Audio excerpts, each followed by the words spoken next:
Newsfirst at 9. Headlines. A very good evening and welcome to Weekend Primetime News live from the Newsfirst Centre here in Colombo. I'm Florin Rajendran and these are your headlines. President Mahinda Rajapaksa says at the Victory Day celebrations that war heroes sacrificed their lives for a unified nation.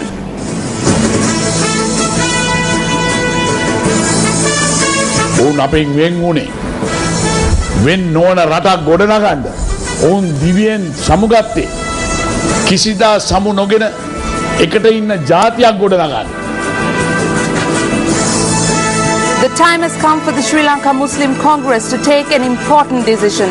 A statement from Minister Rauf Hakim. Chief suspect in the murder of a police officer in Kurunegala killed in a shootout with the police. Revenue from foreign remittances up by 12% in the first 3 months of the year. Opposition alleges that there is a drug smuggling epidemic in the country. සංචාරක මධ්‍යස්ථානයක් බවට පත් කරනවා වෙනුවට මත්ද්‍රව්‍ය බෙදා හැරීමේ ප්‍රධාන මධ්‍යස්ථානයක් බවට අපේ රට වර්තමාන රජය විසින් පත් කරලා තිබෙනවා. එක පැත්තකින් කුඩු ත්‍රස්තවාදය, අනිත් පැත්තෙන් ethanol ත්‍රස්තවාදය. Let's now cross over to the main news desk for these stories and much more. So thank you very much for bringing us the headlines. A very good evening to all our viewers. I'm Arundhati Mudannaika. Let's take a look at your stories in detail now. President Mahinda Rajapaksa says that just as the primary problem in the country was resolved in 4 years, development which had fallen behind would be taken forward with vision. The President notes that the greatest tribute that can be paid to war heroes who laid down their lives for their motherland is to protect the peace that has been won. The President made these statements at the 5th Victory Day celebrations held today.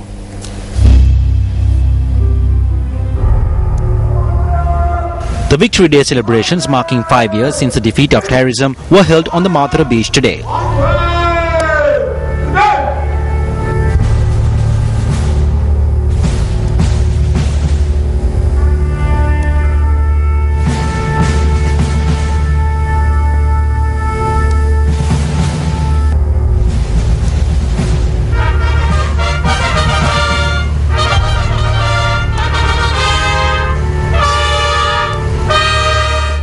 The celebrations commenced following the hoisting of the national flag by the President.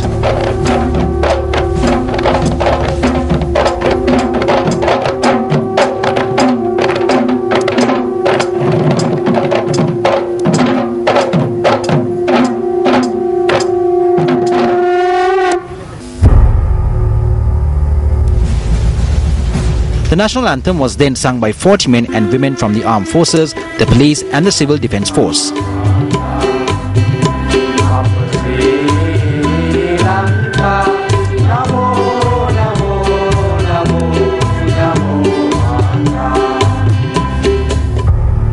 A minute's silence was then observed in remembrance of all war heroes who sacrificed their lives for the country.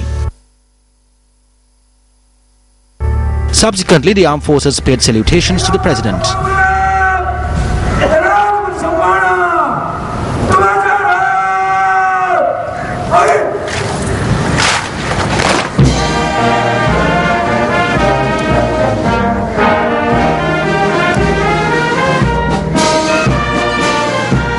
A 21-gun salute was also observed.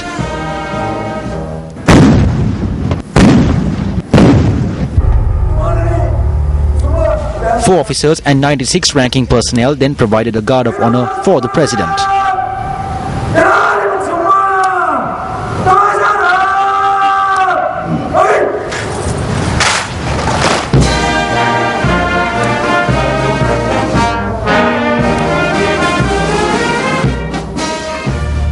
Subsequently, the President observed the victory parade.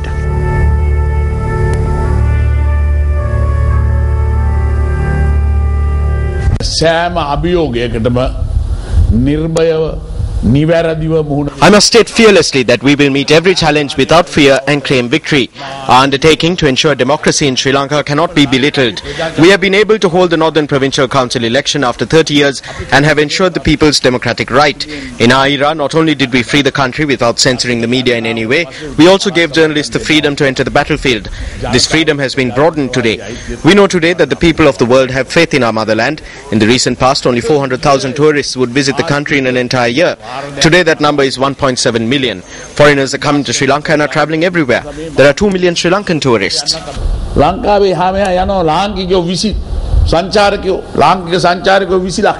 The president also remarked on the recent mass kidnapping of schoolgirls by Boko Haram militants in Nigeria.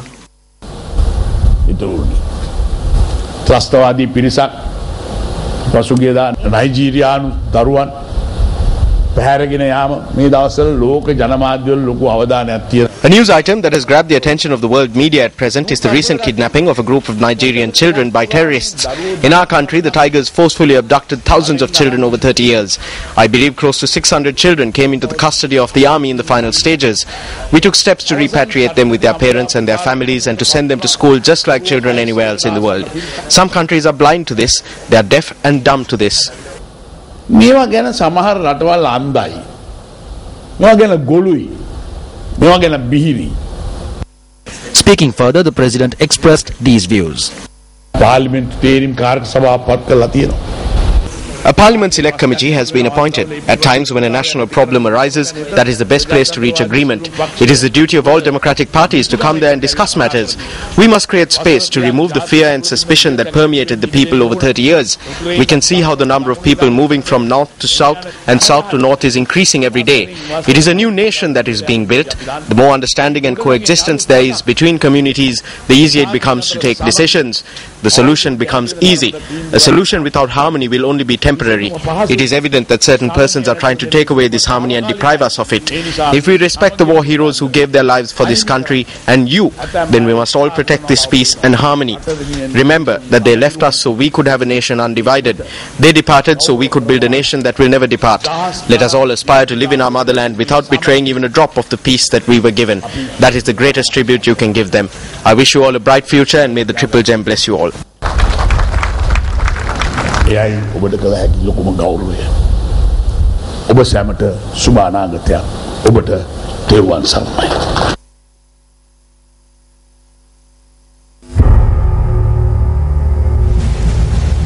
Following the president's address to the nation, the 5th Victory Day Parade commenced with the participation of 648 officers and 7,535 ranking personnel representing the 3 armed forces, the police and the civil defense force.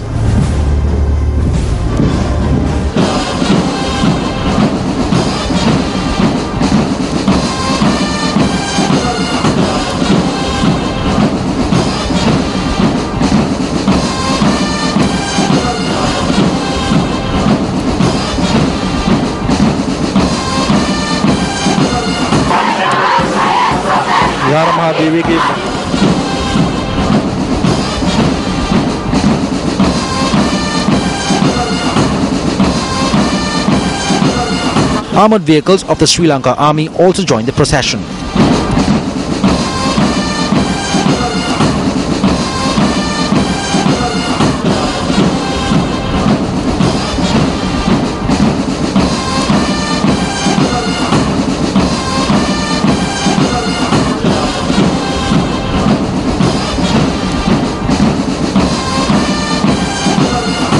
While members of the armed forces marched on land, aircraft of the Sri Lanka Air Force and vessels of the Sri Lanka Navy joined in the procession by air and sea.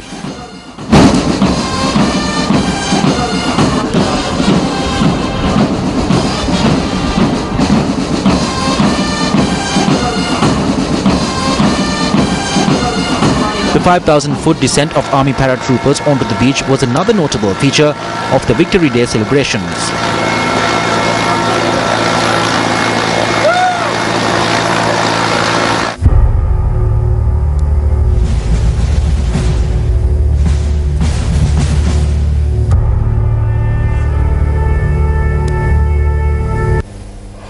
Now, speaking at an event held in Hambantota last evening, UNP parliamentarian Sajid Premadasa said the end of terrorism was a victory for the country. The ending of terrorism was fortuitous for the entire nation. It was an opportunity for prosperity that we all received. We must not be envious at this time. He who should be honoured must be honoured. If a political faction was behind the war victory, then we must have the backbone to stand straight and speak the truth as we see it and recognise that which is good. But my friends, we must remember that the people too made many sacrifices to ensure the war victory. They hoped that once the war was ended, the people would receive relief in return. Unfortunately, the reality today is that the benefits of the war victory are being reaped by a handful of people and not the 20 million people of this country who make up the absolute majority.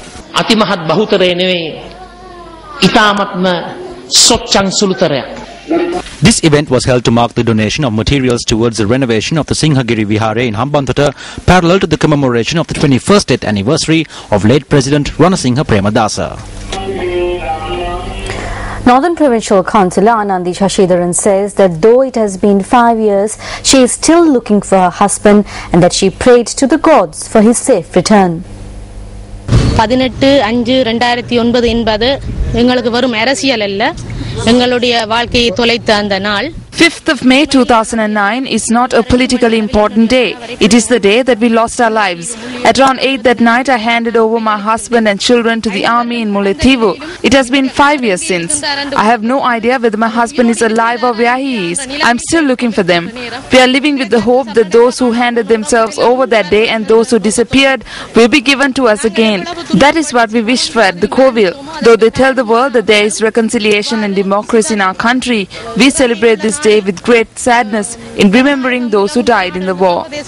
இந்த போரில் உயிர் நீத்த அனைத்து உறவுகளின் ஆத்ம பிரார்த்தனைக்காகவும் நாங்கள் வேண்டி நிற்கிறோம். Meanwhile, the chairman of the Northern Provincial Council said that he was interrupted when he went to the TNA head office today. இன்று காலை 11:15 அளவில் We went to the head office of the ITAK and the TNA by 11:15 this morning. A group of police officers and army officers stopped us and did not allow us to go there. They said this is a high security zone. At that moment, I told them that I am the chairman of the Northern Provincial Council. They said that they have been instructed not to allow us in. They stopped us from going to this function that we organize annually in remembrance of our relatives. In a situation where the army is roaming around in this manner, we are terrified. On to one of our headline-making stories this evening. The chief suspect arrested in connection with the recent kidnapping of 2 police officers and the subsequent murder of one of them was killed in a shootout with the police today. The police say that while 2 more persons have been arrested in connection with the incident, investigations are underway to apprehend another suspect. The 2 police officers had been abducted by an unidentified group on the 5th of this month while on duty in the Muthetugala area on the Kurunagala-Dambulla road. The body of one of the abducted police officers was discovered in the Ranavana area in Kurunagala. The police recently released to the media a sketch of one of the suspects and security camera footage obtained of thefts at filling stations in Naramala and Wewaldenia. The chief suspect was arrested by the police while riding a motorcycle on the Kandi Mahiyangane road via Theldenia yesterday. Police say that a gun went off while the police were arresting the suspect, adding that the suspect's daughter, who was travelling with him, was injured and hospitalized. The suspect and officers from the Criminal Investigations Department had gone to the Kalugala area in Ududumbura in search of the weapon used in the murder, following information revealed by the suspect during interrogation. The deceased, 32-year-old Kahadawala Arachige Tarusha Niluka, was a resident of Heyantudua in Biagama. The police say that he had moved to the Rangala area in Ududumbura 5 days ago. They finished recording a statement from him at 6:30 this morning. You may remember that there was a magazine at the scene of the crime. A group of officers of the Criminal Investigations Department, including a police inspector, accompanied the suspect to the Kalugala area in Ududumbura in search of the weapon to which this magazine belonged. The suspect pointed it out to us and we found the weapon at 6:30 am.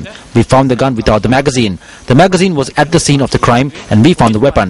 Upon finding the weapon, a grenade in close proximity to the location was hurled at the officers of the CID, at which point one of the officers fired at the suspect, killing him.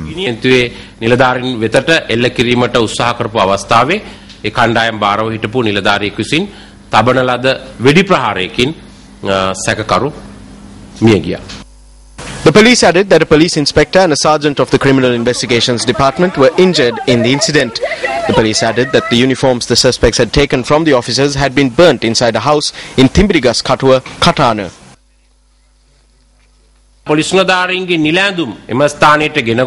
had taken the police officers' uniforms to this location and had burnt them. However, we found the police emblem on one of the uniforms.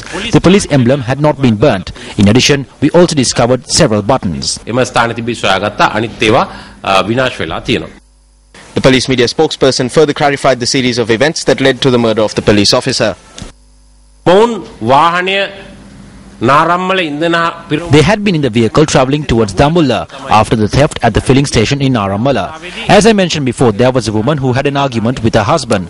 While this woman was walking towards the police officers, maybe the persons in the van thought that they could get her into the van since she was a woman travelling alone at night. That is why they had gone that way, turned and stopped. At this point, they had decided that if the two police officers stopped them, they would take them into the vehicle. The police duly stopped the vehicle, so they kidnapped them, took them to the jungle, and this suspect murdered Constable Chandana Sampath. police constable Chandana Sampath ඝාතනය කරනු ලැබුවා.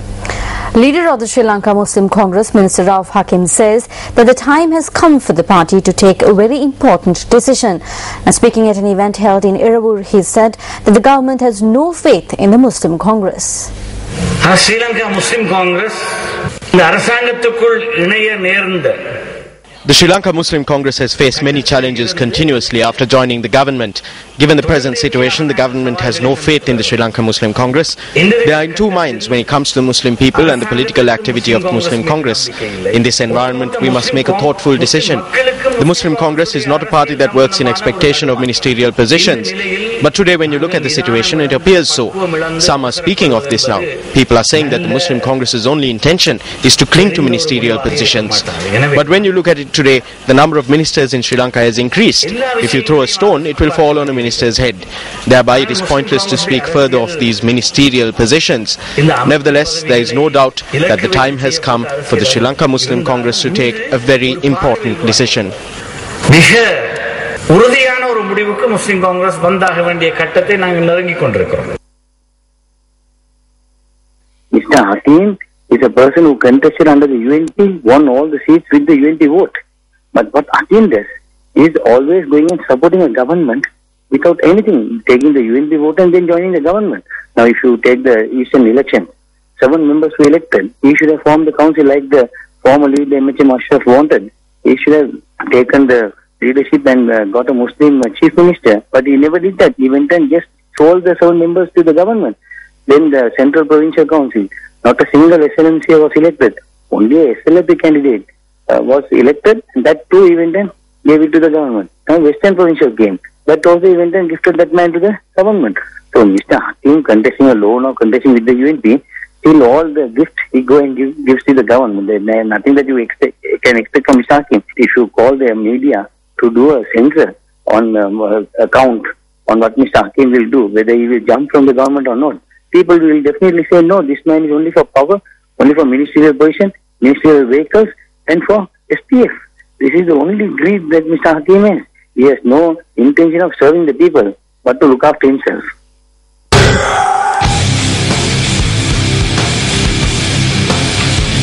Will Hakim jump? Express your views by participating in our online poll on our website newsfirst.lk. Well, time for a short commercial break. Stay with News First. We will be right back. Welcome back. You're with News First. The Janata Vimukti Peramuna had a special meeting with Venerable Madulu Ave Sobithathara today. A communique issued by the JVP stated that proposals put forward by the People's Movement for Social Justice on enforcing the 17th Amendment to the Constitution and abolishing the executive presidency were discussed at the meeting. The communique also stated that the JVP will be focusing on the upcoming presidential elections based on these suggestions. The JVP and the People's Movement for Social Justice will be continuing discussions on the proposals, taking into consideration the current political changes in the country. The leader of the JVP, Anurukumara Disanayaka, Politburo member MP Sunil Handunetti, President's Counsel Jayampati Vikramaratna, Attorney at Law Nimal Punchheva and Attorney at Law J.C. Valyamuna were present at the meeting. The opposition charges that the government has failed to control or eradicate drug abuse. UMP media spokesperson MP Gantha Karnathalika says that a no-confidence motion in the government will be presented in Parliament in the near future. The government has failed to control or eradicate drug abuse, which has become one of the most dangerous epidemics facing this country. We remember how the government said following the war that the country would become a tourism hub. But instead of making it a tourist hub, we can see how this government has made this country a hub for the illegal drug trade. All political parties in the opposition have agreed to speak on this in Parliament.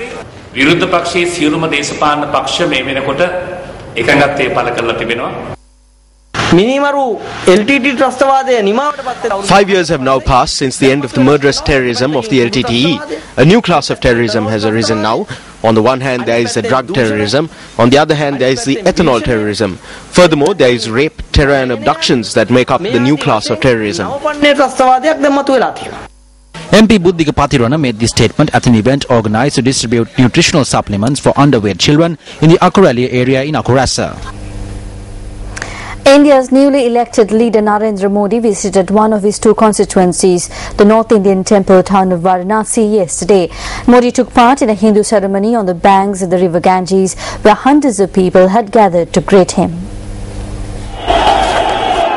In the last phase of the mammoth Indian election, Modi was denied permission to hold a rally in the city due to fear of law and order problems. His Bharatiya Janata Party has alleged that the city's election commissioner was politically motivated in issuing the gagging order. Modi's landslide was welcomed with a thundering rally on stock markets and raucous celebrations at offices across the country of his BJP, where supporters danced, exploded fireworks and handed out sweets. The BJP has a parliamentary majority in 543 members, giving the 63-year-old former tea seller Modi ample room to advance economic reforms which was started 23 years ago by outgoing Prime Minister Singh but stalled in recent years. Continuing his scathing attack on Congress, Modi said the huge mandate in his favour had dented even the opposition.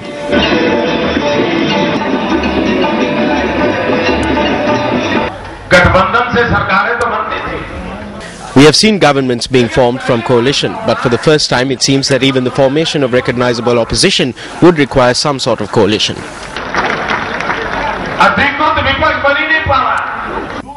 With more than 6 times the seats of his closest rival, Modi's is the most decisive mandate for any leader since the 1984 assassination of former Prime Minister Indira Gandhi propelled her son Rajiv to office. India has been governed by coalitions since 1989. President of the Sri Lanka Mahabodhi Society, Venerable Banagala Upatissatthera, has extended his best wishes to Narendra Singh Modi, who won the Indian general elections. Issuing a statement, the Venerable Thera points out that it is important to note that Narendra Singh Modi is the first politician to come to power in modern India as a representative of Asian Varanasi. In his statement, the Venerable Banagala Upatissatthera also commanded the support extended by the BJP in all welfare activities carried out by the Sri Lankan Mahabodhi Society in Sanchi, India. In the statement, Banagala Upatissatthera expressed this hope that religious and social relations between the two countries would be further strengthened in the future. The 10th Outstation Workshop organised for Newsfirst U reporters was held in Badulla this morning. A large number of aspiring citizen journalists participated at the workshop, which was held at the auditorium of the Postal Complex in Badulla. The workshop commenced following a minute's silence observed in view of Victory Day. The participants were educated on the fundamentals of communications, mass media, news reporting and citizen journalism. The workshop was conducted in both the Sinhala and Tamil languages. Participants were then registered as Newsfirst U reporters.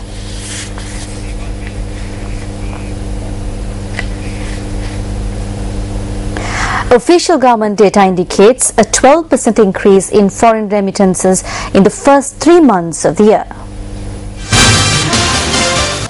According to the Central Bank of Sri Lanka, foreign remittances are the primary earner of foreign exchange for the country. Foreign remittances from January to end March this year totaled $1.663 billion.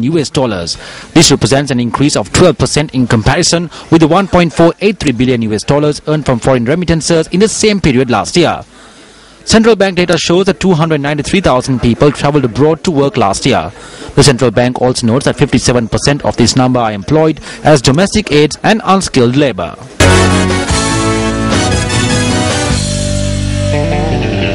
Up next is Sports First investigative journalism segment, The Bitter Truth.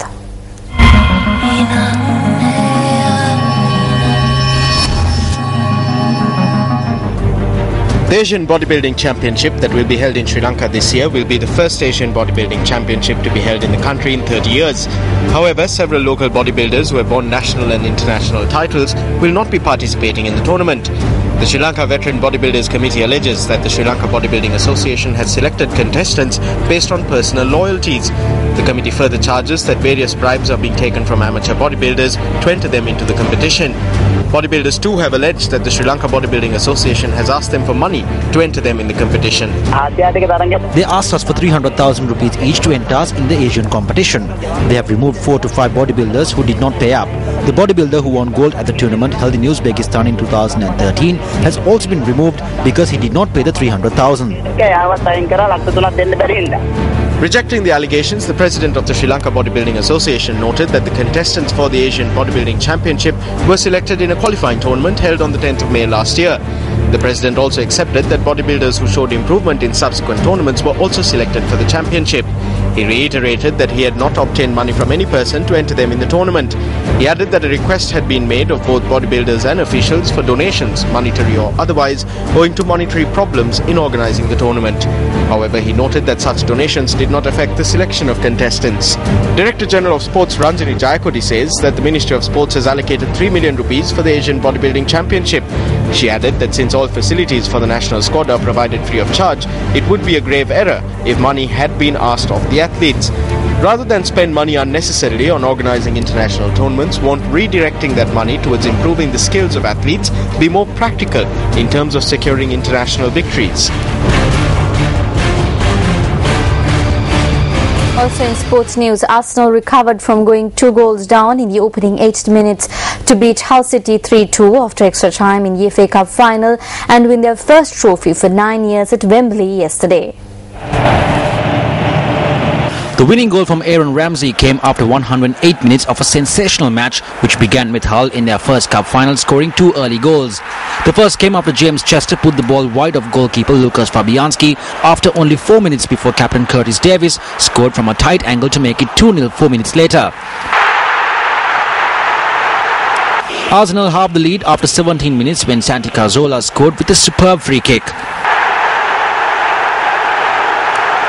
Despite dominating possession for long periods, Arsenal had to wait until the 71st minute before Laurent Koscielny equalised when he turned and scored from close range after Hull failed to clear a corner.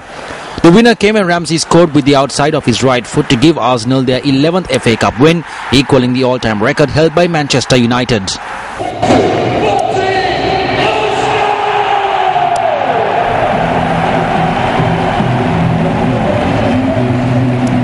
Shahin Jurangpathy joins us now with the weather update.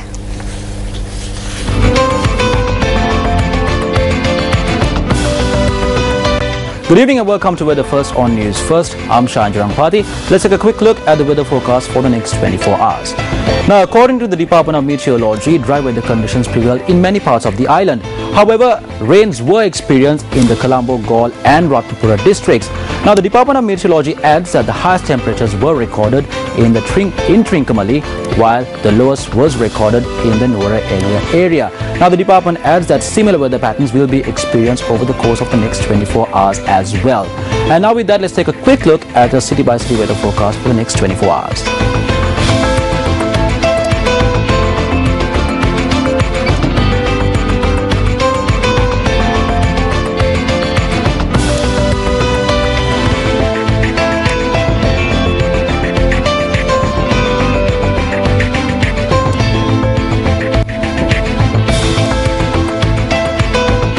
Well, that's a look at this Sunday's edition of News First Weekend. Thank you very much for joining us. I'm Arundhati Mudannaika. Have a great week ahead of you. Good night. Hotline 0114